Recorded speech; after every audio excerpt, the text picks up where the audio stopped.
పచ్చని ప్రకృతి ఒడిలో అందమైన రాజ్యం ఉండేది. ఆ రాజు ప్రజలని సొంత కన్నబిడ్డల్లాగా చూసుకునేవాడు. ఆ రాజుకి 2 కుమారులు. కానీ ఆ రాజుకు తృప్తి లేదు. ఆడపిల్ల కావాలనే కోరిక ఉండేది. తన ఇంట్లో ఆడపిల్ల పుట్టాలని రోజు దేవుడికి పూజలు చేసేవాడు. ఆ రోజు రానే వచ్చింది.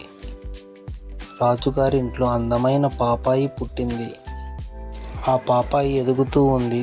తన సిరి సంపదలు కూడా ఎదుగుతూ వచ్చాయి. ఆ పాపాయి పెద్దదయ్యింది.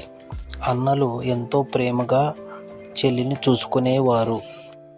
7 సముద్రాల అవతల ఉన్న ఒక దుష్ట రాక్షసుడు అందమైన అమ్మాయిల్ని తన మాయాశక్తుల కోసం బలి ఇచ్చేవాడు. అలాగే మన రాజుగారి పాప వాడి కంటిలో పడింది.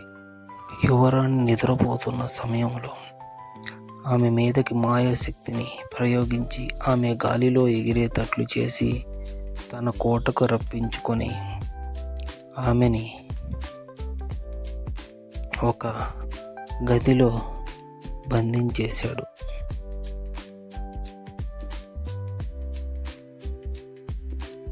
రాజుగారు ఈ బాధతో మంచం పట్టారు. యువరాజులిద్దరు ఏది ఏమైనా సరే తమ చెల్లెల్ని కాపాడుకోవటానికి బయలుదేరారు. ఆ ఋషి మహర్షిని కలిసి తమ చెల్లెలి జాడ అడిగారు.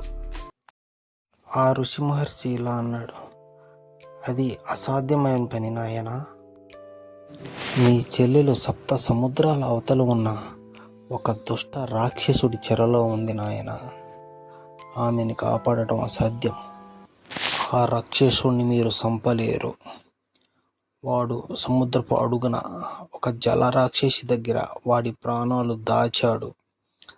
అది గాజు సీసాలో చుట్టుకొని ఉన్నది. ఆ సీసాని పగలగొడితే వాడు మరణిస్తాడు. మీరు ప్రయత్నించి చూడండి అని ఆ మహర్షి చెప్పాడు.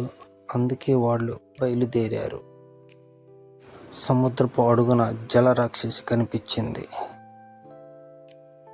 ఆ రాక్షసుడు ప్రాణాలు ఆ సీసాలో చుట్టుకొని ఉంది. ఎలాగైతేనేమి ఆ సీసాని ఆ 2 యువరాజులు తీసుకువచ్చారు.